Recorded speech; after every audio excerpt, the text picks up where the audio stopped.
and we kind of decide to hit things head on, and we decide that we can do it no matter what on our own. We don't need anyone else. Okay.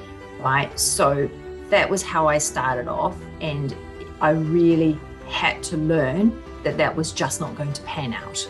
Okay. Trying to, I've also spoken to a very close friend of mine whose daughter went through leukemia, and she did exactly the same thing. She became very hard as well. She was like, this is what needs to be done. She was also a doctor, so with the leukemia, and I was saying, it's like, this is what needs to be done. We're going to do it right now. And it took a while to realize that was not the best method. I was not helping myself. I was not helping my son. So that was something key that I had to learn.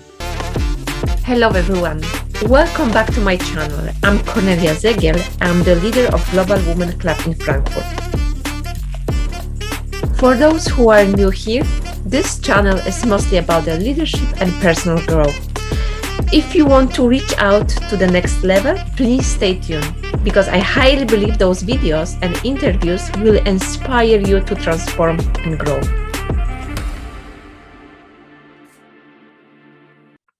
Hello everyone, and welcome my special guest, Anne Beetham. Today in our episode with Anne, we are going to explore how to define yourself after the crisis which we might experience in our life, and how to look beyond. So Anne, welcome you, and I'm very delighted finally we can meet and discuss further about this topic.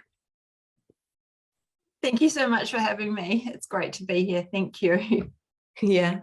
Anne, we have to mention to our audience that it was very successful meeting in our Frankfurt and Mongolia club when we have you as a guest speaker. And I wouldn't omit to have you here as well, and having that intimate discussion with you, you know, like one-on-one. So also our other audience could find out more from your wisdom and from your strengths, so they can get a benefit. But before we jump to the questions, let me quickly do the intro for Anne. Anne Beetham is wearing many hats, but primarily she is the mom of two, a daughter and a son. She's also certified a trainer. She is having a degree in psychology and postgraduate in public relations. But she is here to share really the wisdom and some tips with us how to get to your core strengths, because this is also your name of your company, which you have, but more primarily get to your experience and tap into it. So Anne, welcome you again. Thank you. Okay, let's start. Anne, how you see yourself after such a life turbulence? Because we should mention actually what you experienced and in your life. It was super strong, and you came after that much stronger. The one who is having a faith, who is having a power, who can redefine yourself, finding and creating the new job for you, because you have to deal with this disease for your son, for your loved son, when he will start losing the vision of one eye, and few months after he lost second eye as well. But at the end, this is how it turned. And how you can see yourself after all this tough situation. Is Anne different? Is how Anne is today? Yes, thanks for that question. Actually, I'm actually completely different, and I guess it's something that you hear a lot from different people who go through massively turbulent situations and how you come out the other end. The way that I am now is completely different, the way that I was before. So my son, when he was, just to sort of clarify the situation, he's 4.5 months, he got diagnosed with primary congenital glaucoma, which meant that sort of set us on a track of in and out of hospital visits many, many times under emergency to try and save his sight. I never knew in my life that I would know this much about eyes, whole new world. And that in itself put massive pressure on not only myself and my son, but also my husband, the marriage, my daughter, my husband's career. It really impacted the whole family as a whole in sort of every aspect in every different way. And from it, to really come back to your question, it made me look at life and how I handle situations completely differently. And it's something I talk about quite a lot because there was a book that I read that really, really helped me. And I think it can really help a lot of people. And it's by Byron Katie. And she talks about loving what is. And I think it really was the real thing that changed me when I learned that Byron Katie talks about a lot about like my business, your business, and however you term it, whether it's God's business or for me, I look at it Mother Nature's business. So with my son, I can't change his congenital glaucoma. That was Mother Nature's business. The only thing that I can control, which is my business, is how I react to the situation and what I do. And by helping him, and I guess my daughter as well, have principles and guides and understanding around the situation. And that's probably the real key thing that has really changed me from that time, of really understanding that, which helps you live in the present and understand that you can't control somebody else's actions or something that has happened. Rather, we control our own reactions within ourselves. Mm-hmm. Yeah, absolutely. Like you mentioned, it's our responses to the world and to this whole situation. Anne, what actually helped you to still to stay center and navigate towards that? Was it like, I don't know, like stuff which you have, I don't know, meditation or, I don't know, exercises or reading or talking to people? Because I can imagine, and I know when we talk, privately, there was a lot of kind of suggestion. You should do this, you should do that. There's a lot of kind of hints and tips how we should navigate. How did you say, okay, hold a second, what was the primary trigger which you have, which you get it, so you can share with us? Yeah. Okay. So one of my primary foundations is I've always been very physically active. So by being physically active, and I guess this is the whole reason of HerCoreStrenght, my business, by being physically active, and for me, I chose to run and to lift weights, and I still carried on my sport of refereeing touch football at the top at that particular point in time. Everyone would choose something different, and it's got to be something that they enjoy and that they works for them. And during that time, for me especially, it was pivotal to have that moment. Now, I chose to run, right? And I put aside competitive running or anything like that. I actually became very, very slow. So I'm still fixing that. But that's okay, because it was my meditative time. It was my time to process. It was time to be at one with nature and to allow myself to sweat and allow the situation to come out, the pressures to come out, and all those kinds of things. And also by moving weights, and I'm a very, very big believer that especially us as women, we need to work on our posture, keep our core and keep our glutes strong and keep our bodies strong. And that was an absolute necessity for me, apart from the fact that I enjoyed it and I was taking care of myself so I could take care of my son. And that's a really key concept as well. It meant that all the physical side of it I could do, because I spent a lot of time traveling from Paris through to London to get his care. So I was carrying him, carrying a pram, carrying a suitcase up and down metro stairs, often through to emergencies, and all the backwards and forwards to appointments and things like that. You know, and I would have to carry all of that stuff, arrive, and I would have to have the endurance to be fully with it, to concentrate, because all the data and everything was in my head. You know, because as well with these kinds of cases, or any kind of health thing that you or a family member has, you have to stay on top of it. You can't expect that the specialist is going to be on top of it the whole time, because they have hundreds of cases. That's your job and your responsibility, right? Mm-hmm. So that was a sort of my key thing that I really did to, I guess, really take care of myself during that time. It wasn't always 100% successful, but most of the time it was.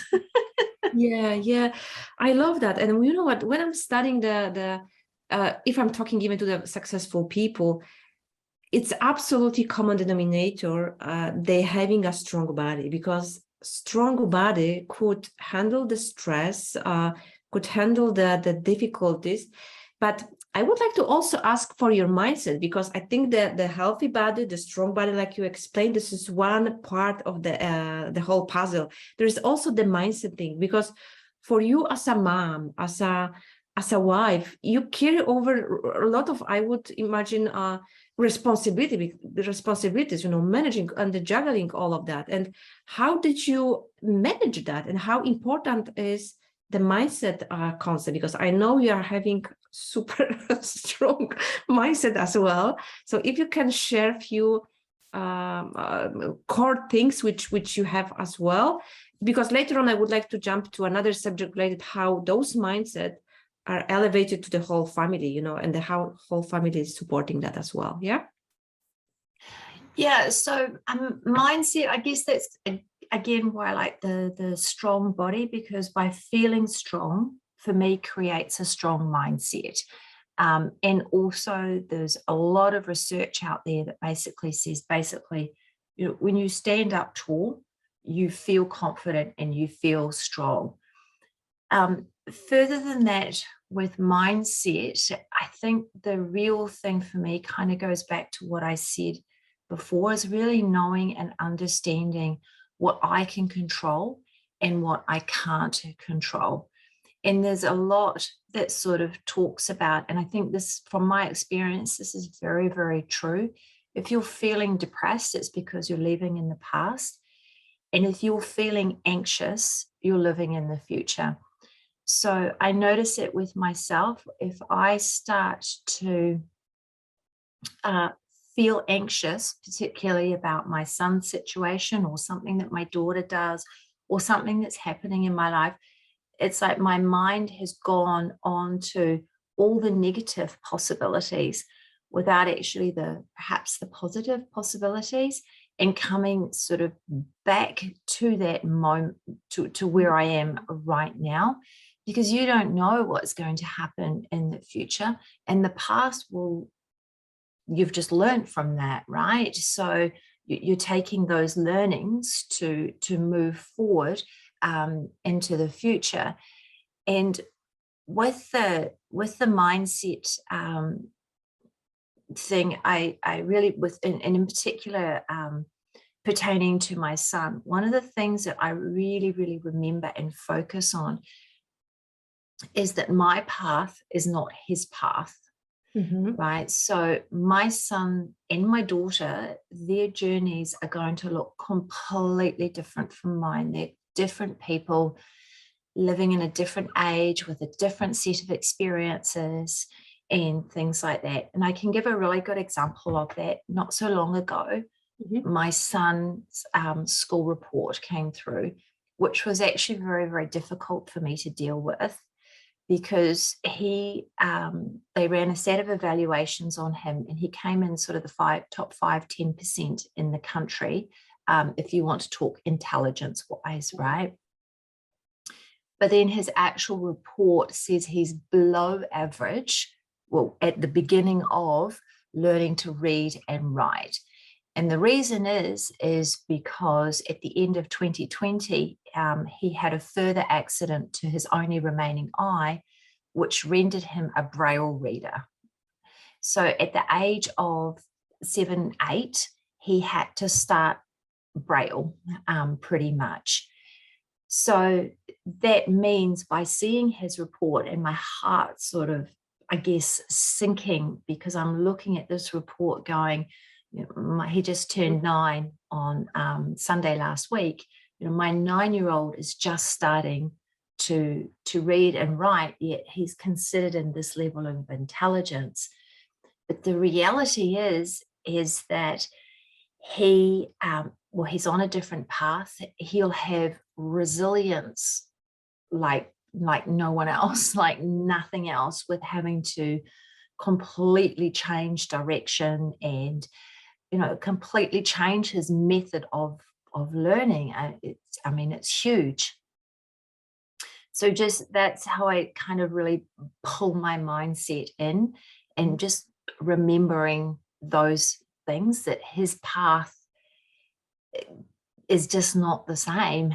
And often in those situations as well, and I think this is a really good thing for people to do. We are so lucky now with the internet and with YouTube and all those kinds of things. And one of the big things that I did when Teeb had a retinal detachment on his good eye the first time round, and we were facing the fact of him being truly blind, as in no vision whatsoever. He has residual vision at the moment out of the left eye.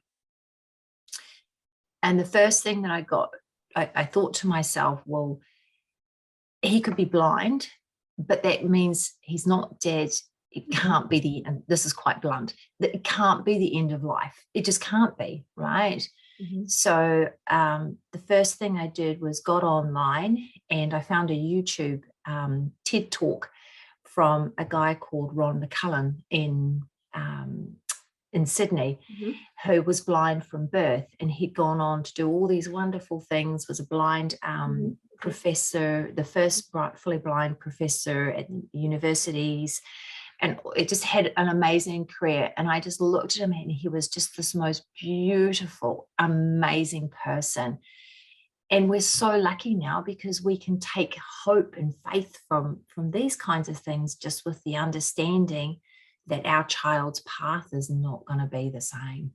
Yeah, I love it. It's really a golden rule what you just share about these circumstances and kind of understanding, because a lot of people, I know my friends and families as well, whenever there is something related to the health of the child, they might think it's the end of the world, but actually not at all. We need to just look at it from a different angle, from the different perspective. And what you just said, it's completely different opportunities, which sometimes society might be seeing in a completely different manner, but we cannot blame them for that. It's the stereotype maybe which they have. But we as parents and friends and the one who care for the loved ones can create completely different environment and cherish basically this ability to something completely different, to explore completely new things. And who knows, maybe it will be not accessible for the normal child like it used to be, isn't it? Could it be that way as well, isn't it? Yeah, there's a lot to be said about it, especially I'm a very, very big believer in inclusion within schools, not exclusion. And what that creates for other children around Teeb, when, with his disability, that those children see, well, okay, he doesn't see so well, but with just these sort of adaptations, he can do the same things as me. And also that appreciation and understanding. And I think it goes a long way, and I think it will go a long way in the future to have children together who are different from each other and understand those children's strengths and weaknesses. And Teeb, because of his everything that he's been through, is a very loving, kind child. And an example of this, he was playing a sport called ripper rugby, where they need to take the cord thing out of the other child. So that's how they kind of make the touch. Anyways, him and another boy, they banged heads together. Okay. And I saw Teeb, he turned around and he picked up the other boy. So he took his hands and he lifted him up, right, off the ground. And I thought, oh dear, Teeb's accidentally hurt the other boy, which actually wasn't true. They were both screaming in tears, right? But Teeb's first instinct was to help that other child because of his experience. And I think that's kind of when you include everyone and they bring those different things, other children sort of see how different he can be in the different set of emotions that can go along with it. I think it's really amazing, to be honest with you. I think it's having that is huge. Yeah, absolutely. He's like a real example, and I see that clearly, that it's coming from the family, and the other children, they are reacting towards Tigo, like accepting. It's also coming from the good, let's say, mindset, which most probably are cherished or taken from the family, and plus the school system is kind of supporting that. So it's like a synergy in both angles. This is how I see it. And you're absolutely right. This is how we should see as a collective approach, and really see disabilities in many sense as an opportunity, not really like something which should, and this is truly, like you mentioned, it's inclusion, basically, concept. It's like a confirmation for that. Really awesome.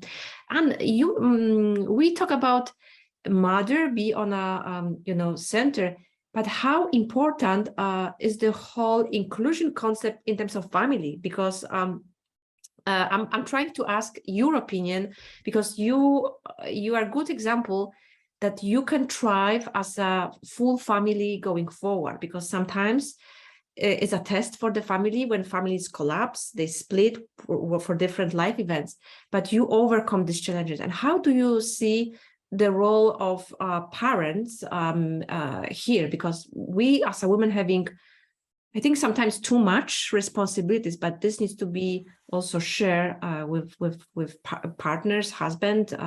So what is your opinion on that, and what is the successful story or ingredient which might make this happen at the end of the day?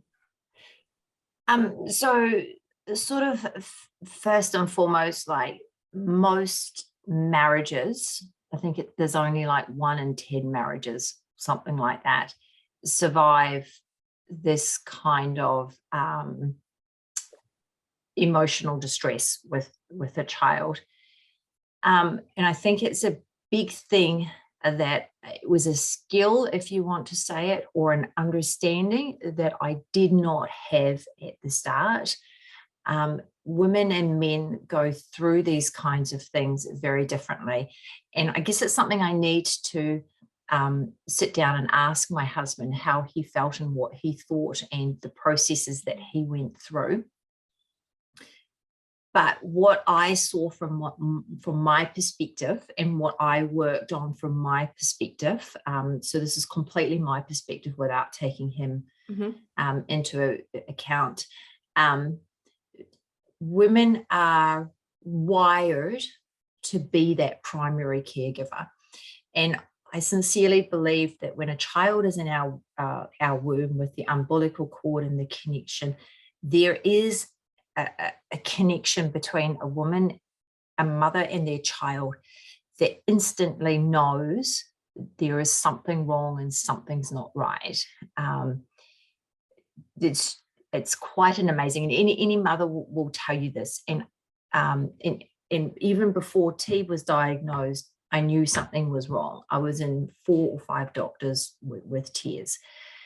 So that is a bond there, and it's a bond that they have from in the womb. So the father per se, and this is known through research, has to develop a relationship with the child.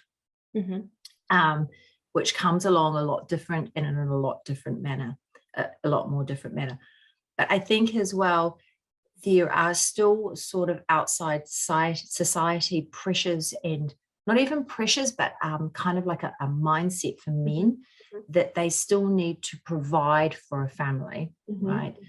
So while I may have done the care of T, it didn't mean that my husband didn't care about what was happening. He was focused on providing to make sure that I could care. So to learn, it's very easy when you're in this situation to blame somebody else because they're not present, standing there beside helping you, rather than, and instead of actually taking that blame, trying to put yourself in their shoes and thinking about what they think they are trying to do to best help the situation. So my husband was putting his absolute best into his job to further his career. And it wasn't like a selfish move. It was about ensuring that he could provide for the family to ensure that I could help my son and also my daughter. So I think that was key to the survival of the marriage, is by really working, and it always comes from you, right? You can say the other person is not doing this, that, and the other thing, blah, blah, blah. But when you do that kind of stuff, you're not actually taking a look at yourself and what you're not doing, right? And I'm a big believer that, you know, first and foremost, take a look at yourself before you go off blaming someone else, and then really try to think about how they're viewing the situation and what they think, how they think they can help. You know, all those kinds of things. And I think that was key, was to try to really understand what it meant for him and what he thought he was doing to help, and to, you know, because I mean, men, it's only just now that, you know, men have sort of been told, well, no, you don't need to be the provider. And so, well, you know, for them, they kind of go, well, if I'm not the provider, then where do I fit? Yes. Do you know what I mean? Yes. And so understanding that, and not being angry at that or not blaming at that, but seeing it from his perspective, I think while it was not the only thing, that was a massive help to alleviate the pressure within the marriage. Yeah. Yeah, I clearly see that, you know, because when you just describe it at the beginning, it was you just doing your business, which means focusing on be strong, like from the body perspective, you know, then focusing later on giving the care for your baby. So that kind of aspect was kind of covered from your husband perspective. So he doesn't have to worry about you, because, you know, you take care of yourself.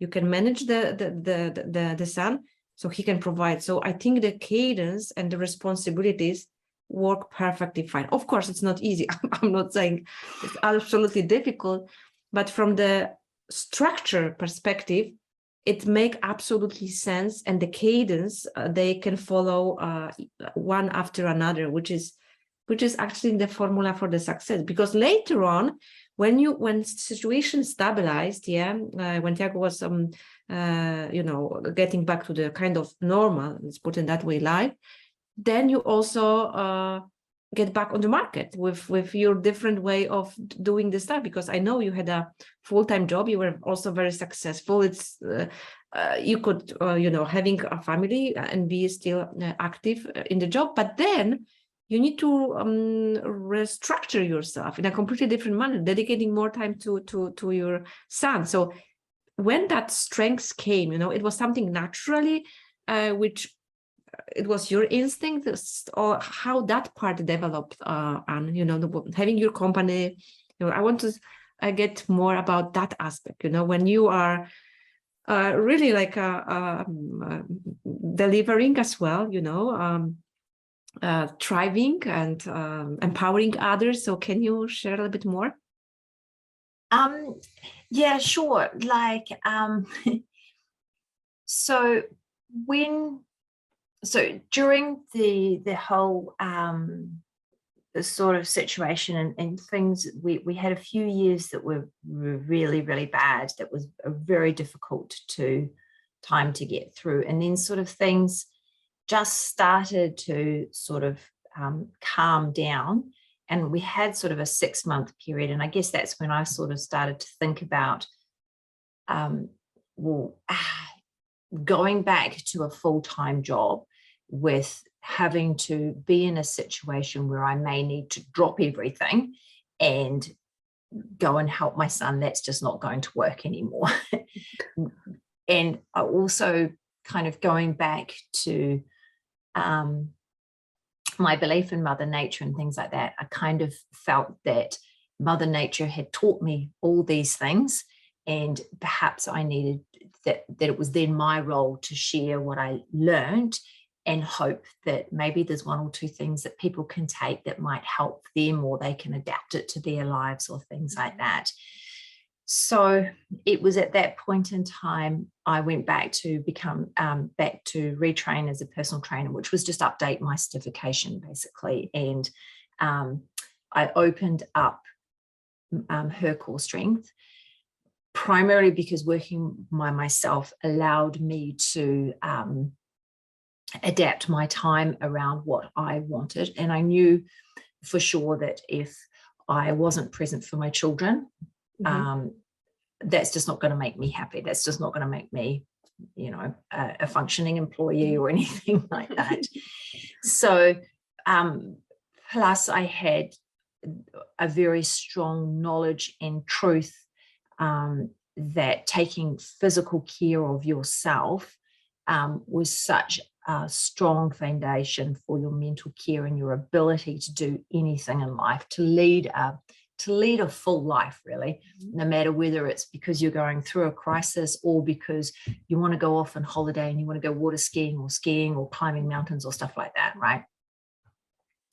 So that is how I kind of transitioned into this space, which has been, it's been actually a really big change.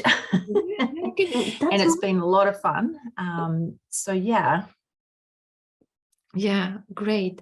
Anne, can you share how important, for instance, for you, and how you see the role of surrounding yourself with positive people? You know what I mean? Because at the end of the day, we are alone. We need to deal with all these minds which we have. But how in the whole process, you know, of dealing with the disease, you know, and later on going to launching your core strengths as a company, how important for you see the people, you know, the community, or can you share a little bit in that aspect? Yeah, this is actually, it's funny you should ask this question. This is a big one. So here in New Zealand, we have this saying of, and it's called take a spoonful of concrete and harden up, right? Okay. That's a saying that we have. And you can often, you know, we come from a nation of rugby players who are the best in the world. And I think there is a foundation of that. And we kind of decide to hit things head on. And we decide that we can do it no matter what on our own. We don't need anyone else. Okay. Right. So that was how I started off. And I really had to learn that that was just not going to pan out. Okay. Trying to, I've also spoken to a very close friend of mine whose daughter went through leukemia, and she did exactly the same thing. She became very hard as well. She was like, this is what needs to be done. She was also a doctor, so with the leukemia, and I was saying, it's like, this is what needs to be done. We're going to do it right now. And it took a while to realize that was not the best method.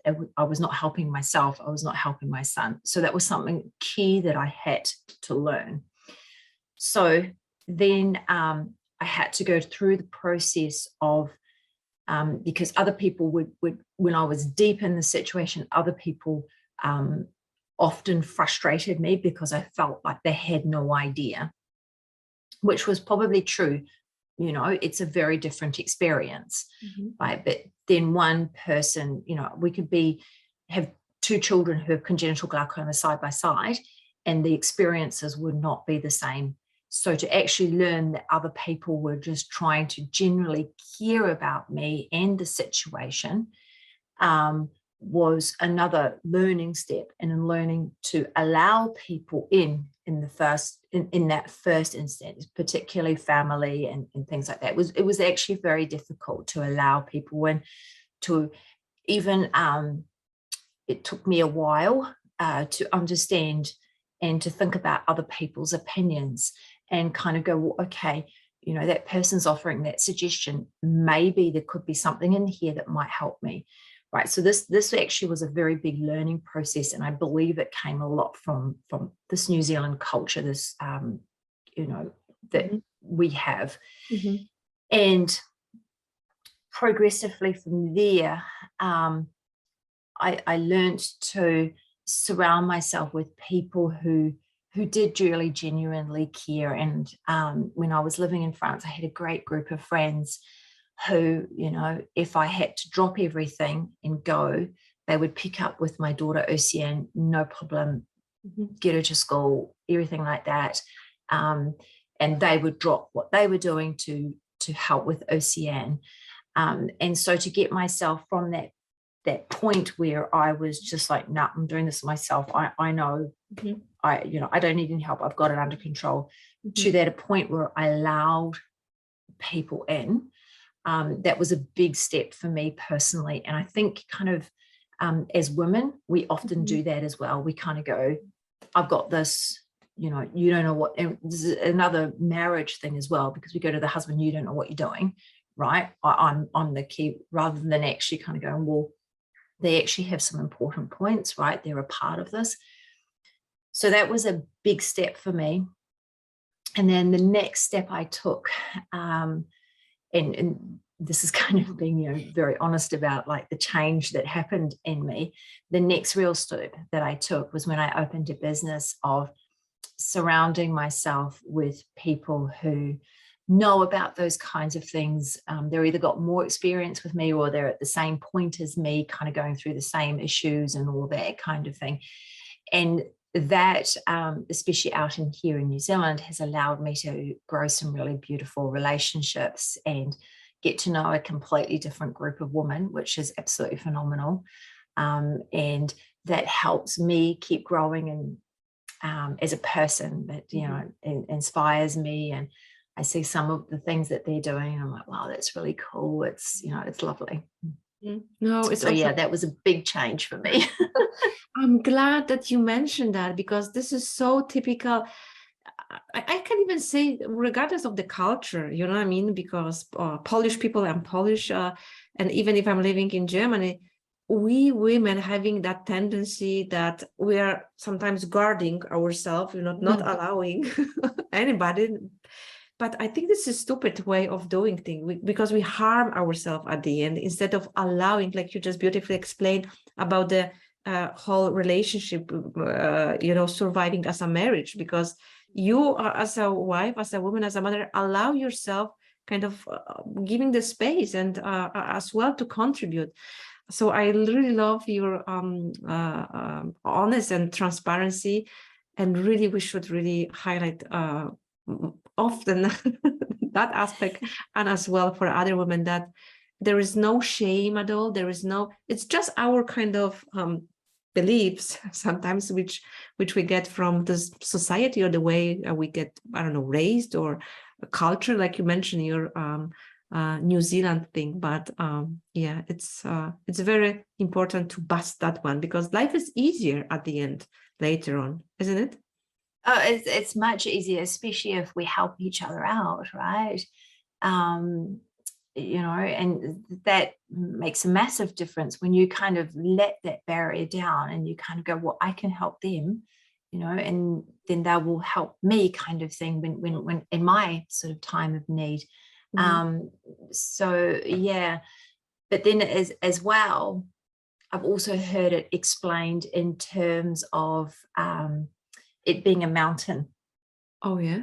And I think there is some truth to this as well. So when my son was sort of initially diagnosed, there was a lot of people who offered to help. But the further we went along and the more difficult that the situation became, the more you kind of like go up the mountain, and there's less and less and less people standing there, right? And I think that's very true. But then if you're at the top of the mountain, you have those key people who you will always help no matter what, and they will help you no matter what. And it's about sort of allowing your barriers down enough to find and make those connections with those people as you kind of climb that mountain. Mm-hmm. And I think that's very definite, the way that it has sort of panned out in my life through this experience.